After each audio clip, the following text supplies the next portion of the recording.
میرا ایک ہی بھائی تھا جس کا نام امی نے روشن ضمیر رکھا تھا۔ وہ اپنے نام ہی کی طرح روشن ضمیر تھا، رحم دل اور ہر کسی کے دکھ سکھ میں کام آنے والا۔ ایک بار بازار گیا، وہاں ایک لڑکے کو کسمہ پرسی کی حالت میں دیکھا۔ اس کی آنکھیں بھیگی ہوئی تھیں اور وہ کئی وقت کا بھوکا پیاسا لگتا تھا۔ بھائی نے اس کی ہتھیلی پر چند روٹ رکھنے چاہے، وہ رو پڑا۔ تب روشن نے پوچھا، تم کو کیا دکھ ہے؟ مجھے بتاؤ تاکہ تمہاری کچھ مدد کر سکوں۔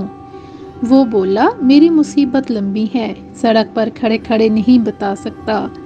اچھا تو آؤ میرے ساتھ گھر چلو، آرام سے بیٹھ کر بات کرتے ہیں۔ روشن بھائی اس کو اپنے ساتھ گھر لے آئے اور پہلے کھانے کا پوچھا۔ اس نے کہا، کئی دنوں سے نہایا نہیں ہوں، اگر اجازت دیں میں صاف ستھرا ہونا چاہتا ہوں۔ لڑکے نے اپنا نام رشید بتایا۔ نہا دھو کر اس کی اصل صورت نکھر گئی تھی، بہرحال پیٹ میں کئی دنوں سے ایک کھیل بھی اڑ کر نہ گئی تھی، نکاحت سے رنگ زرد ہو رہا تھا۔ اتنے میں والدہ نے کھانا تیار کر دیا۔ دونوں کھا چکے تو روشن بھائی نے پوچھا، ہاں دوست، اب بتاؤ کون ہو اور کس قسم کی مشکل میں گرفتار ہو؟ اس نے کہا، میں ایک یتیم لڑکا ہوں، ازلی یتیم، نہ مجھے میری ماں کا پتہ ہے نہ باپ کا علم۔ ایک بے اولاد جوڑے نے یتیم خانے سے مجھے گود لیا تھا۔ ان کے گھر پلا بڑا، وہ اچھے لوگ تھے، میں انہی کو اپنے والدین سمجھتا تھا۔ جب میں نے میٹرک کیا، ابو وفات پا گئے اور میری ماں کو ان کے سسرال والوں نے رکھنے سے انکار کر دیا، تو ماں کو ان کے بھائی لے گئے، لیکن انہوں نے مجھے ساتھ لے جانے سے انکار کر دیا۔ ماں روتی ہوئی ان کے ساتھ چلی گئی۔ ان کے جانے کے بعد ان کے جیٹھ اور دیوروں کے ساتھ رہنے لگا۔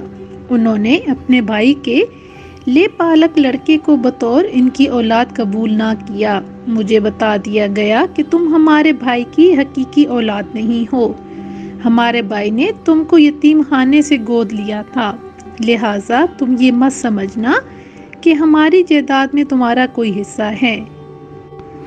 اگر سمجھداری سے اپنی حد میں رہو گے تو اس گھر میں رہ سکتے ہو، وہ بھی ہمارے مرحوم بھائی کی خاطر۔ ہم نے تمہارا گھر میں رہنا قبول کیا ہے، ورنہ غیروں کو اپنے گھر رہنے دینا ہماری روایات میں شامل نہیں ہے۔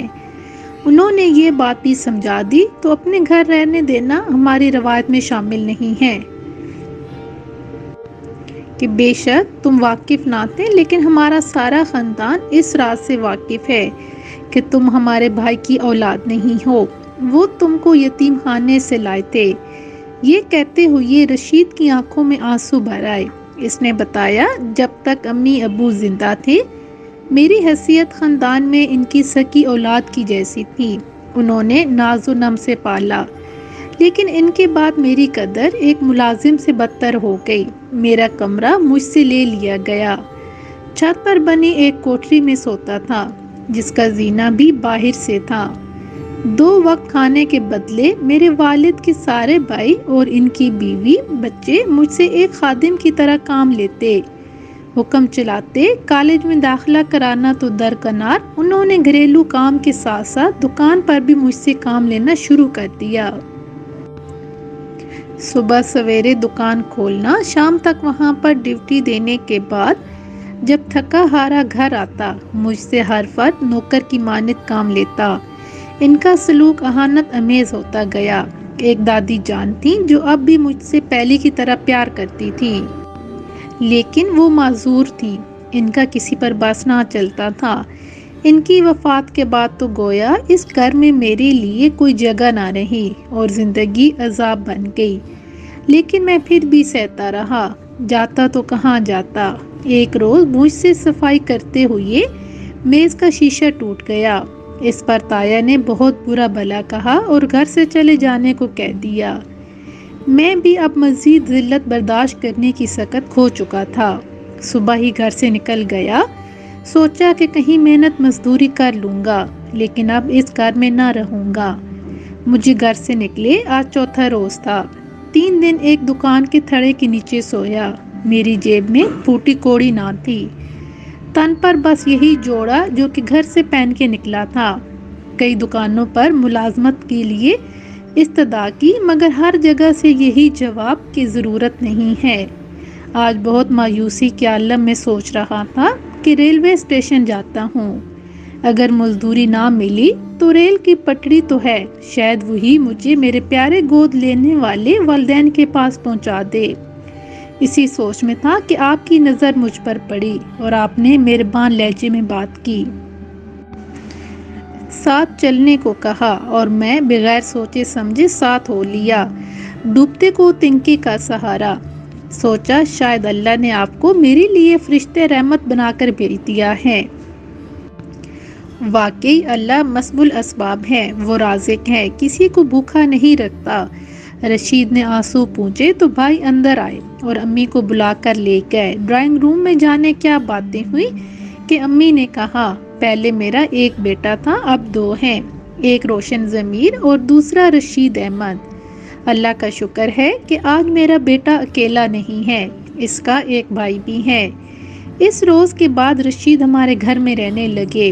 میرے والد وفات پا چکے تھے اور روشن بھائی ہی گھر کے کرتا دھرتا تھے، وہی ہمارا گھر چلا رہے تھے۔ رفتہ رفتہ ہم سب نے ذہنی طور پر اس کو گھر کا ایک فرد قبول کر لیا۔ اس نے بہت دکھ دیکھا تھا، وہ حد کے اندر رہنے کا عادی تھا۔ اب کبھی امی مجھے بھی کہہ دیا کرتی تھی کہ جاؤ اپنے رشید بھائی کو کھانا دے آؤ۔ میں کھانے کی ٹرے اس کے کمرے میں لے جاتی اور اس کے سامنے میز پر رکھ کر آ جاتی۔ وہ بغیر کچھ بولے یا میری طرف دیکھے ٹرے لے لیتا اور میں بھی کوئی لفظ کہے بغیر پلٹ آتی تھی۔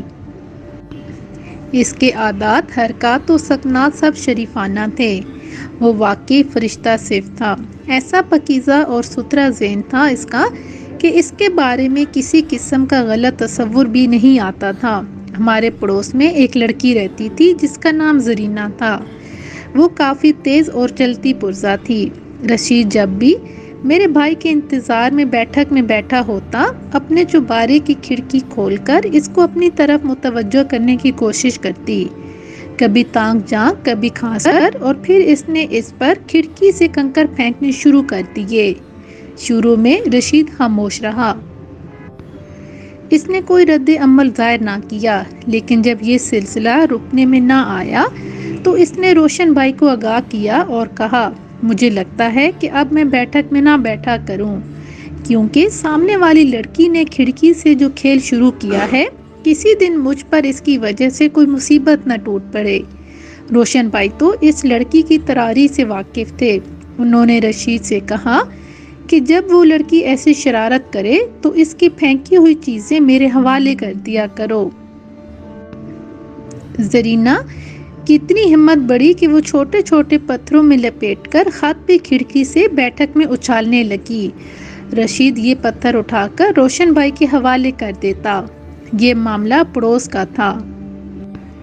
بیچارہ رشید تو خوف زدہ ہوتا تھا، لیکن روشن بھائی نے کہا کہ ان خطوط کو رکھنا چاہیے، کل کلاں یہ لڑکی ہم کو پھنسانے کی خاطر بہتان بھی دھر سکتی ہے۔ اگر اس کو گوہر مقصود ہاتھ نہ آیا تو اس قسم کی لڑکیاں انتقامی ہو جاتی ہیں۔ روشن ضمیر کو اس لڑکی سے کوئی دلچسپی نہ تھی، بلکہ غصے میں ہی رہتا تھا۔ وہ اس کو سبق سکھانا چاہتا تھا، لیکن پھر کچھ سوچ کر خاموش رہا۔ خدا کی قدرت کہ انہی دنوں ایک اچھا رشتہ زرینہ کے لیے آیا اور اس کی شادی ہو گئی۔ قدرت کے عجب کھیل ہیں کہ جس لڑکی سے روشن بھائی چڑھتے تھے، دل میں غصہ رکھتے تھے، اس کی شادی ہو گئی تو ان کا دل اس کے لیے گداغ ہو گیا۔ محبت کی چھپی ہوئی چنگاریاں اس وقت شعلہ بنی جب وہ رخصت ہو کر پیا گھر سدھار گئی اور اس کے کمرے کی کھڑکی بند ہو گئی، تو جیسے روشن بھائی کے دل کی کھڑکی بھی بند ہو گئی، ان کو گھٹن رہنے لگی۔ یہ کوئی ایسا نامعلوم رشتہ تھا کہ اس کی پہچان ہی اس وقت ہوئی جب وہ لڑکی کسی اور کی ہو گئی۔ میرے ہنستے مسکراتے بھائی کو اچانک چپ لگ گئی، کھانا پینا بھول گیا، ہر وقت سوچوں میں گم رہنے لگا۔ پہلے سگریٹ شروع کر دی اور پھر نشہ کرنے لگا۔ اس کی اس اچانک تبدیلی پر ہم سب حیران رہ گئے۔ وجہ سوائے رشید کے کسی کو معلوم نہ تھی، لیکن اس میں اتنی ہمت نہ تھی کہ ہم کو کسی بات سے آگاہ کرتا۔ البتہ وہ خود روشن بھائی کی وجہ سے بہت پریشان تھا ان کو سمجھاتا تھا لیکن ان کا مرض لا علاج تھا۔ ان کو سمجھانا بہت مشکل تھا۔ ہماری آمدنی کا ذریعہ والد صاحب کی دکانوں کا کرایہ تھا، لہٰذا گزر بسر تو ہو ہی جاتی تھی۔ جب ہم نے بھائی کو دنیا سے بیگانہ دیکھا تو امی نے رشید سے کہا کہ اب سارے وہ کام جو روشن کیا کرتے تھے اب وہ تمہارے ذمے ہے۔ بھائی تو نشہ آور سگریٹ پی کر بیٹھک میں لمبی تان کر سو جاتے تھے۔ رشید نے بہت چاہا کہ کسی طرح روشن بھائی نشہ ترک کر دیں مگر ناکام رہا۔ ایک روز اس نے سگریٹ بھائی کی منہ سے چھین کر باہر پھینک دی۔ بس پھر کیا تھا، روشن بھائی آپے سے باہر ہو گئے اور اس کے ساتھ سخت تلخ کلامی کی۔ اس کے بعد میرے بھائی گھر سے چلے گئے اور واپس نہ آئے۔ خدا جانے وہ کہاں چلے گئے تھے۔ 4 دن گزر گئے۔ امی سخت پریشان تھی۔ وہ میری والدہ کی پریشانی نہیں دیکھ سکتا تھا مگر کچھ بتانے کی ہمت بھی نہ تھی۔ تاہم جب اس نے مجھے چھپ چھپ کر روتے دیکھا تو خاموش نہ رہ سکا اور اصل بات سے آگاہ کر دیا۔ اس نے وعدہ کیا کہ وہ میرے بھائی کو ڈھونڈ کر اور اس کو منا کر گھر واپس لے آئے گا۔ وہ ان کے کئی دوستوں کے پاس گیا، بالآخر بھائی کو کسی طرح منا کر گھر لے آیا۔ رونا اس بات کا نہ تھا کہ روشن بھائی گھر سے چلے گئے تھے، بلکہ رونا اس بات کا تھا کہ وہ نشہ کرنے لگ گئے تھے۔ امی کو پتہ چلا ان کو ہارٹ اٹیک ہو گیا۔ بھائی کے دل پر اثر ہوا، انہوں نے نشہ چھوڑ دیا اور پھر سے کام پر جانے لگے۔ بھائی کے دوست اس کو بلانے آتے، رشید ان کو کہہ دیتا کہ گھر پر موجود نہیں ہے۔ یہ امی کی ہدایت تھی۔ اس پر یہ لڑکے اس کو باہر دھمکاتے اور وہ ڈر جاتا تھا۔ انہی چرسی اور باش لڑکوں میں سے ایک بھائی روشن کا پوچھنے ہمارے برآمدے میں آ گیا۔ اتفاق کہ میں دروازہ کھولنے گئی تو اس نے میری کلائی پکڑ لی۔ میرے منہ سے چیخ نکل گئی۔ اسی وقت باہر سے رشید آ گیا۔ اس کی آنکھوں میں خون اتر آیا۔ اس نے اس لڑکے کو گردن سے پکڑ کر اس زور کا جھٹکا دیا کہ وہ دورہ ہو کر گر گیا۔ اسے دہلیز پر زور سے چوٹ لگی اور اس کے گردن کا موڑا ٹوٹ گیا۔ ہمسائے اس کو ہسپتال لے گئے، وہ جاں بحق نہ ہوا اور مر گیا۔ پولیس آئی اور رشید کو گرفتار کر کے لے گئی۔ پولیس نے تفتیش کی، اس کے کپڑوں پر خون تھا اور نہ مقتول کے جسم پر چوٹ کا کوئی نشان تھا۔ کچھ دن حوالات میں رہا۔ بالآخر پولیس نے رشید کو چھوڑ دیا، لیکن مرنے والے لڑکے کے بھائیوں کو سخت غصہ تھا۔ انہوں نے رہائی کے بعد ایک دن گلی میں رشید کو پکڑ لیا اور خوب مارا، یہاں تک کہ وہ شدید زخمی ہو گیا اور اس کی حالت تشویشناک ہو گئی۔ ہسپتال میں بالآخر زخموں کی تاب نہ لا کر وہ یتیم لڑکا جس نے ہماری چھت تلے پناہ لی تھی وفات پا گیا۔ اس کے مرنے کا ہم سب کو بہت غم ہوا، لیکن شاید یہ اس کی تقدیر میں تھا۔ یتیم پیدا ہوا، جب تک زندہ رہا بے رحم زمانے کے ہاتھوں دکھ اٹھائے اور آخر کار اپنی وفا کی پاسداری کرتے ہوئے خالق حقیقی کے پاس چلا گیا۔ جب تک امی زندہ رہیں اس کو یاد کر کے روتی تھیں۔ آج بھی ہم رشید کو نہیں بھلا سکے۔ خدا جانے وہ کیسی قسمت لے کر اس دنیا میں آیا کہ ایک دن سکون کا نہ دیکھ سکا۔